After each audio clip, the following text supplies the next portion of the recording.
What a time to be alive. Peace has been shattered, and Europe is at war again. What has led up to this is an immensely complicated, shocking, and horrific history, which I fortunately already made a video on, that you should check out. Now I come to the specific topic of Ukrainian intervention for one reason. I have heard a narrative form around this, that we should stay out of Ukraine, whether due to their wrongs or due to ideological commitments to isolationism and pacifism. And that view is fundamentally in opposition to everything I believe in and everything I have seen. Now, quick note, I initially wrote this script before the invasion occurred, so much has changed very quickly that I was actually starting to get unsure if I should even make this video. Then I saw this. And now I cannot just let this perception slip unchallenged. So let's just go the whole 9 yards, and let's start picking at this narrative, starting with some of its loudest supporters. Now, why Ukraine? Well, because the president's son was paid $1 million a year. Oh yeah, Biden's son. He truly is a massive threat with his influence that he wields in the world.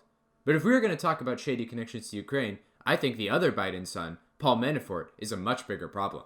I mean, he worked with Yanukovych extensively before the Revolution of Dignity. Great guy, I've been told. Oh, and he was paid $12.7 million by Yanukovych, his associates, and the Russian connections, and Russian companies. Great. And then he began working as a campaign manager for Donald Trump during the 2016 election. Oh, huh. How interesting. There's another much deeper foundational reason. The reason is Ukraine is a democracy. Russia is a dictatorship. It's autocratic. Therefore, all good people support the democracy. How do you know he's a dictator? Because the main opposition figure is now under arrest, and the opposition media, the TV stations, have been shut down by the government. To sum up, because Ukraine is not a good democracy, we should not support them. Now, there are many criticisms against Zelensky, the current president of the Ukraine, and the allegations of censorship and installing of loyalists are not entirely without merit. Although I do have to give a small note here. If you're a Republican worried about a president trying to censor the media, you might want to look at the last president of the United States of America, who not only called the press fake news and the enemy of the people, but also signed an executive order in order to stymie censorship of misinformation. I wonder if Zelensky said the exact same thing. So my proposal is to, work with democratic countries, financially and politically supporting democracies on the rise, and when countries take steps against corruption and improving the republic, we should support them. And simultaneously condemning backsliding whenever it occurs. Because I can guarantee you one thing. Leaving a struggling democracy alone is not going to make it magically succeed. We know this. The existence of illiberal democracies such as Hungary, Belarus, and Bolivia prove this. And the entire existence of China should be terrifying. Democracy itself could be thrown out, and the country can still survive. Do we not owe it to the people to try and prevent this in any capacity? Look at Ukraine as it actually is, and it's nowhere close to democracy. It's nobody's definition of a democracy. Ukraine has its problems, absolutely, but nowhere close to a democracy? That just isn't the case. And besides, if you're on the side of supporting democracies, could you guess what country Ukraine scores significantly higher than in that regard? Question of whether Ukraine matters to the United States, whether Ukraine is such a morally upstanding country that it's worth the U.S. poisoning its relations with another superpower for it to be to be worth American blood or treasure. You can even say, even if it was, who cares what happens in Eastern Europe? That's none of our business. And that is what the entire argument boils down to. Why should Americans die? Who cares about Austria? Who cares about China? Who cares about Czechoslovakia? Who cares about Poland? Who cares about France? Who cares about the Jews? Who cares about the Tutsis? Who cares about the Bengalis? Who cares about the Kurds? Who cares about the Uyghurs? And eventually, who is going to be left to care about us? Is that unreasonable? Probably. But people have thought these things impossible in other regions by other peoples, and they were wrong. It could happen here, and although I acknowledge it is unlikely, it is a possibility. But because I have a global view of the world, it makes me sick to my core to see this idea of just not caring. To truly aspire for changing things for the better, to always take that chance to make a better world together, that is what I strive for. Never giving up on that destiny of humanity. Because when we close our doors, it is only a matter of time before someone batters it down, and we are forced to fight alone, risking everything, all on our own hubris. In the event of military escalation, we are ready for the very far-reaching and effective sanctions in coordination with our allies. Now, here's the thing about sanctions. Historically, wildly ineffective. We can see that sanctions didn't fail to stop this invasion, and they are a fickle and dangerous thing. I mean, they can fail for a variety of reasons. Either the country bears the brunt and just survives, often other countries and rivals just become their sole trading partner, or they hurt the general population, who could then turn resentful against the sanctions. But what I've seen is that roughly 33% of the time, sanctions in some way accomplish the goal they are set out to do, which is a pretty far cry from the claim that sanctions are wildly ineffective. I also find this entire point to be incredibly disingenuous. The purpose of sanctions is to exert diplomatic and economic pressure to get a country to stop doing what you don't want them to do without having to use the military, which is a really big thing for people, especially in this circumstance here. Just seems to be a pretty good idea. And hey, if the sanctions don't work, then more drastic measures are enacted. And if we're looking right now at what's been going on in Russia, well, it's not looking too good. Okay, now there's one problem. There's no air flight. They say that, if they have some planning, then maybe the magic will happen. Yeah, we will find out. I have less faith in this administration than they do. This is an interesting idea about how Biden is just leaving Americans to die. And to that, I just want to bring up Afghanistan, where people criticize Biden for American soldiers dying in a disastrous pullout where he had not given sufficient warning to get out in time. So Biden is leaving Americans to die again, except he was telling Americans to get out of Ukraine while they still could. But we need to ensure that Americans get airlifts out of Ukraine. Except this article is stating that provoked Moscow into war. So Biden should not have done that. Except that these people would then blame any and all Americans who died during the invasion on Biden, and saying that he should have gotten them out. I mean, 100% they would have done that. Okay, so then we wait in until they actually invade, right? And then we send in the military to get them out. Except that I thought that we should stay out of this because Ukraine was bad. Are you confused? Because I am. I have spent way too much time trying to understand what this is trying to say. And I literally just can't. So, how can you criticize Biden for leaving Americans behind in Afghanistan, and yet, simultaneously, say that Biden telling Americans to get out of Ukraine is a bad thing because it undermines Ukraine? How can you think this? How is this contradiction not just splitting your skull open? I don't understand! No, I could stop there. But why should I? The human brain could get far smoother than that, I assure you. And 62% of voters think that this man right here, this is genius. Putin declares a big portion of the Ukraine. Putin declares it as independent. I said, how smart is that? Here's a guy who's very savvy. Under this guy, Putin would not have dared to attack. And to that I say, is the new COVID variant giving you amnesia? Do we not remember why Trump was impeached? He threatened to withhold $400 million in military foreign aid for political favors to Ukraine. Meanwhile, Biden has continued to send aid, send more troops to NATO countries, and successfully rallied and been working with NATO for what to do, including these crippling sanctions that we are seeing. NATO, the same organization Trump wanted scrapped. Now, of course you could say, well then why did he invade now? Yeah, that is what everyone is wondering. I mean, it is possible he was thinking back to the success of 2014, and that he underestimated how well Western Europe would actually respond, especially Germany, which dragged its feet as long as it could. And sticking with Germany, Merkel left office very recently, and she had led Germany, and largely the EU, for decades. And soon after that is when, Putin started slipping in. Just that interesting little coincidence. He could have seen weakness in that new German administration. Or maybe he was also thinking the time limit, because Britain, the Netherlands, America, the Baltics, and so many others were sending massive amounts of weapons to Ukraine, specifically javelins and stingers, to take out those Russian tanks and aircraft, which was a large advantage of theirs. Now I just want to circle back to this thing I showed earlier, alright? To these people, I just want to pose a question. What did you want Biden to do? Go in militarily? Many people have memories of Afghanistan and Iraq, so that would still be unpopular. And I really think that if you did that, there's a much larger reason not to. The one I subscribe to. With Putin that jumpy, probably not a great idea to risk out in direct combat. So what did you want him to do? He rallied NATO to sanction the Russian economy and fund the Ukrainian army as much as possible. The Russian ruble is crashing, as well as its entire economy.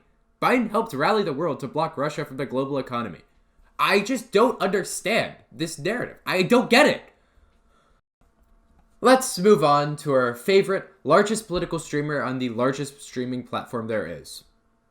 Hitler wasn't fucking bad because he decided to invade Austria. He was bad because he was fucking killing Jews. Okay? That was the problem. He wasn't like, oh yeah, we're gonna fucking annex territory with like Germanic people in it. That wasn't the main problem with Hitler, I think. That was like maybe eighth down the line. So the suspension of civil liberties, silencing the freedom of the press, mass assassinations of the opposition, restrictions and rollbacks on women's and LGBTQ rights, discriminatory views and practices against Jews, and the invasions of other countries are all okay. It was just when the Jews started dying they used any problem with Hitler. And if you think this is unfair characterization, he's defending Russia here. All of those things that I just mentioned have been and are still happening right now in Russia.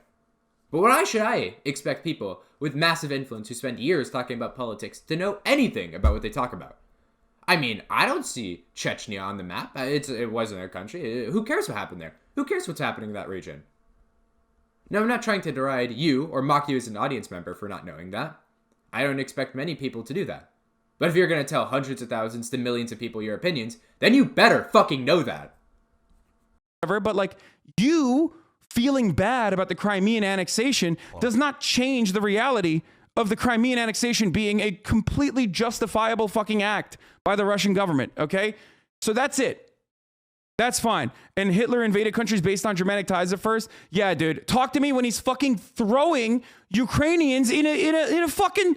What are you talking about? Talk to me when he's throwing Ukrainians in a concentration camp, okay? Maybe, just maybe, we should try and prevent that from occurring. Like, maybe once people are in concentration camps, it means that maybe we should have been acting sooner to prevent that. A coalition of right-wing groups only managed to win less than 3% of the vote in the last parliamentary elections in 2019. That's the other part about it, is that like nationalism is growing, or like fascist far-right movements are growing in Ukraine, but at the fucking ballot box, they are not represented. But in the media, God, oh my God, if you look at Western media, you would think the entire fucking nation, even if you look at Russian media and their propaganda, the entire nation of Ukraine is full of fucking Nazis, right? But in America looks to those Nazis and points to those Nazis and says, these are brave Nazis that are trying to defend Ukraine. When people point out fascism in Ukraine, they point out the Azov Battalion. I have covered them. They are pretty awful. But did you know, because I guarantee that this person didn't know, that the US has explicitly ensured that their funding in support of Ukraine excluded the Azov Battalion? And this has been replicated across many other countries? Now, some sites will still claim that the US is funding them because they lifted that ban, despite there being no evidence that existed this, and other provisions were in place that still blocks funding to the Azov. So, there's that. Now, I don't think the Azov is good, obviously, and I do think it's concerning to think that they were incorporated in the National Guard. But you know what? I think it's a good time to raise this question to anyone who uses this talking point. The Austrian government was filled with fascists in the 30s. So was it a good thing? Did it lead to a better world when they were invaded and annexed into Germany without anyone objecting? I would say, no. The German war machine only grew and grew more emboldened for attacks, and ultimately far more people died as a result. But while back then, some may argue that the Allies needed time to prepare and recover, Western countries, NATO, America, we don't have that excuse of the massive economic turmoils of the Great Depression early 30s anymore. This is allowing the Endless to happen just because some of these people don't care. And I feel like that Nazi Germany-Austria comparison is actually really apt. Because a lot of those groups fighting for the Russian separatists, there's a fair amount of them that also have neo-Nazi ties. Like the Russian RNU, or the Svarzvik, or Rusik, or Ratibor battalions. Does that make either of them okay? No, but just to blankly only focus on these Ukrainian neo-Nazis and completely ignore them from the Russian side it's a little dishonest. Do you get where I'm coming from here? The only identity on which they have to lean on in the near history is that of Nazi collaboration. I've also seen people point to Stepan Bandera, who is seen as a hero by some in Ukraine, for his fighting against the Soviet Union and opposition to the German Reich. Opposition that only came after it became apparent that the German goals were against Slavs in Ukraine. Except that before that, he was completely in line and working with the Germans and was involved in the Holocaust in Ukraine, as well as the massacres of dozens of Polish peasants. What parallel could I draw in America? Historical figures with immense controversies and horrible motivations and goals, yet with some still seeing them as heroes.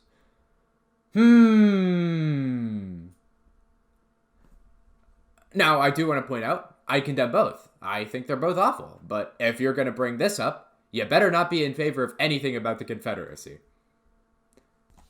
Now, to those who believe that Ukraine is a largely fascist country, I just want to point out the current president, Zelensky, is Jewish. Now, I'm not going to claim that as a slam dunk.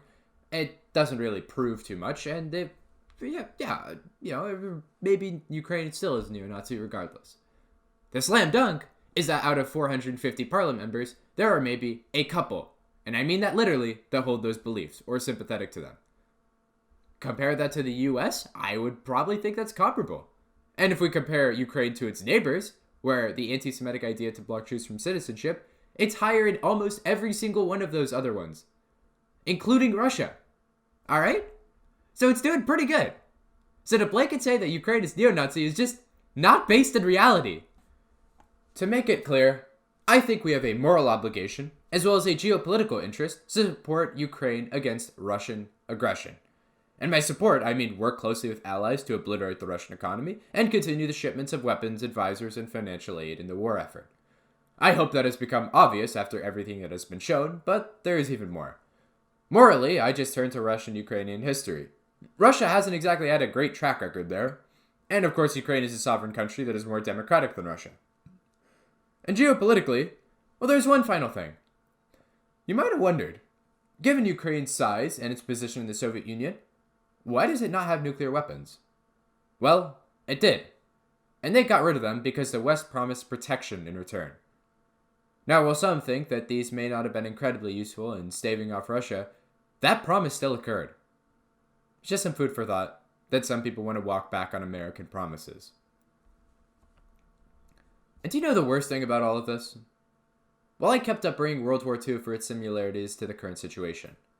And the most depressing one of these similarities is that what these people said, it's been said before. They planned, first, to prepare the United States for foreign war under the guise of American defense. Second, to involve us in the war, step by step, without our realization. Third, to create a series of incidents which would force us into the actual conflict. These plans were, of course, to be covered and assisted by the full power of their propaganda. Our theaters soon became filled with plays portraying the glory of war. Newsreels lost all semblance of objectivity. Newspapers and magazines began to lose advertising if they carried anti-war articles. A smear campaign was instituted against individuals who opposed intervention.